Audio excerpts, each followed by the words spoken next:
শোনো, লিফট তো প্রায় চলে এসছে, তুমি যাও, সকাল সকাল এসো, আমি ঢাকা শহরটা একটু ঘুরে দেখতে চাই। সকালে আসবো কি, আমি তো তোমার সাথে রাতে থাকবো। টেনশন, কল না ধরা, বাইক নষ্ট হওয়া, কোনো ইস্যু নাই। কি? শাফিন, আমরা এখনো বিয়ে করিনি। তো আমরা একসাথে থাকবো মানে কি? দেখো, এটা সম্ভব না। তুমি চলে যাও, তুমি সকালে এসো। Sorry sir.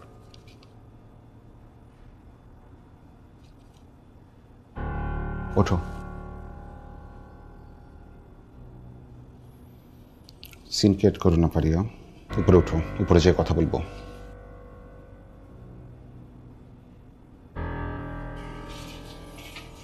শাফিন, তুমি ঢুকলে আমি থাকবো না। আরে কি পারিয়া, আমরা বিয়ে করতে যাচ্ছি, আমরা হাজবেন্ড ওয়াইফ হব, আমরা এখন রুমে থাকতে পারবো না একসাথে? না, আমি এরকম চিন্তা ভাবনা নিয়ে তো বড় হইনি। দেখো, আমি তোমাকে আগেই বলেছি, আমি মফস্বল শহরের একটা সরল সহজ মেয়ে। তোমার চিন্তাধারা, তোমার লাইফস্টাইল আমার সাথে মিলবে না। তুমি বলেছো তুমি আমার সাথে মানিয়ে নিবে। তোমাকে, তোমার নিজেকে মফস্বলের সহজ সরল মেয়ে মনে হয়? তুমি সহজ সরল? তুমি মোটেই সহজ সরল না, তুমি অনেক চালাক একটা মেয়ে, নাহলে তুমি সিলেট থেকে ঢাকায় চলে আসতে পারতে না। আমি তো এসেছিলাম বিশ্বাস করে। বিশ্বাস মানুষকে সাহস যোগায়, কিন্তু ভুল মানুষকে বিশ্বাস করেছি। ভুল মানুষকে বিশ্বাস করলে বিপদ ডেকে আনা হয়। বিপদ? কিসের বিপদ? আমি কি বিপদ করলাম? নয়তো কি, সকাল থেকে বিকাল পর্যন্ত দুটো ঠুনকো অজুহাতে তুমি আমার একটাবার খোঁজ নাও নেই। আর এখন রাতের বেলা তুমি আমার প্রতি এখন কেয়ার দেখে কোনো লাভ নেই, আমি বুঝতে পেরেছি। কি সব উল্টা পাল্টা কথা বলো, চলো তো রুমে চলো। না, আরে সরো না। তুমি আসলে কিন্তু আমি চিৎকার করবো।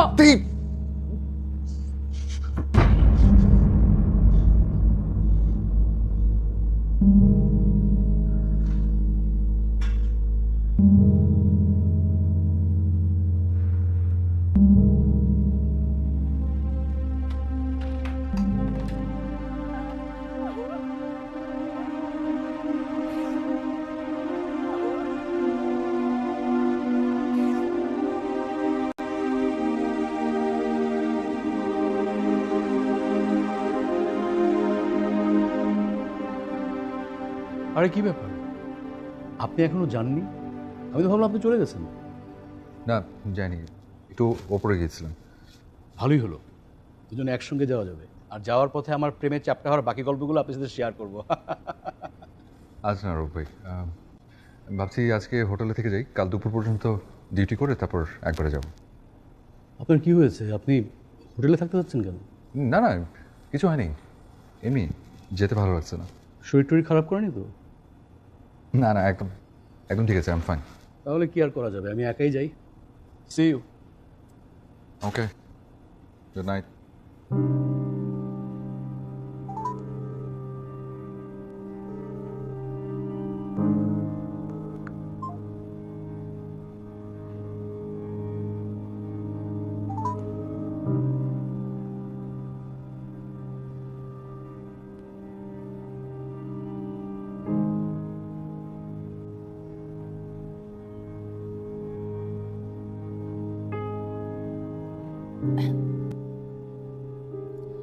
এই যে,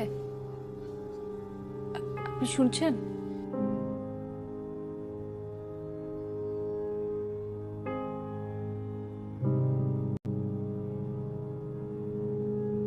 সরি ম্যাম। আপনার ফোনটা একটু দেয়া যাবে? আমার একটা জরুরি ফোন করতে হতো। জি জি নিশ্চয়ই। আমি নাম্বারটা বলছি, 0157।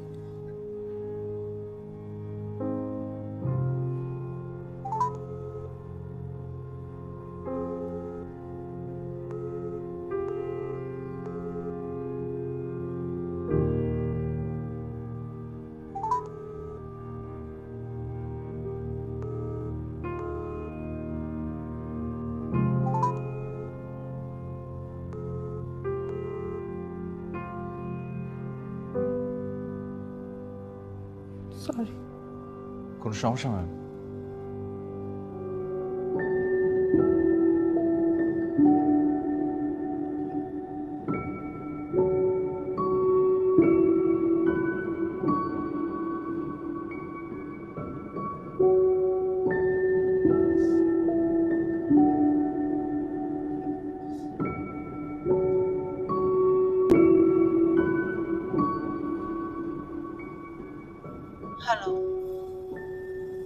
আম্মা কেমন আছে? আমরা বালা খারাপ তোর দেখতে হইব না। তুই ফোন করলি কেন? তোর লজ্জা হয় নাই যখন পালাই গেলি? বাপ মার কথা মাথায় আসছিল? আত্মীয় স্বজন পাড়া প্রতিবেশীর কাছে আমরা মুখ থাকলো না। তুই আর কোনোদিন ফোন করবি না, খবরদার কইলাম। আম্মা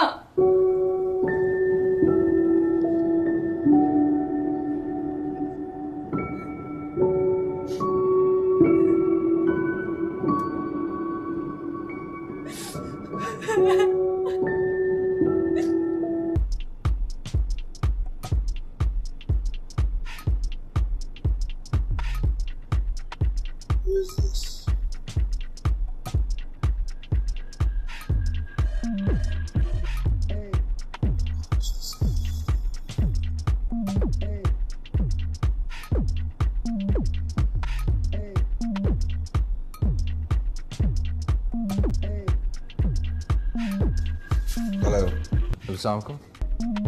কে? জি সরি যে ম্যাম আমার নাম্বার থেকে আপনার এই নাম্বারে কল করেছিল। ম্যাডাম? কোন madam? Who is this fucking madam? তুই কি ওই হোটেলের? তুই আমার চিনস না? তুই জানোস না এরকম বালসাল ম্যাডামের অভাব নাই? হ্যাঁ, লাইট খাই ধরে বেটা হোটেল থেকে বাইর করে দিব বেটা। Cut phone.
আপনি এখানে?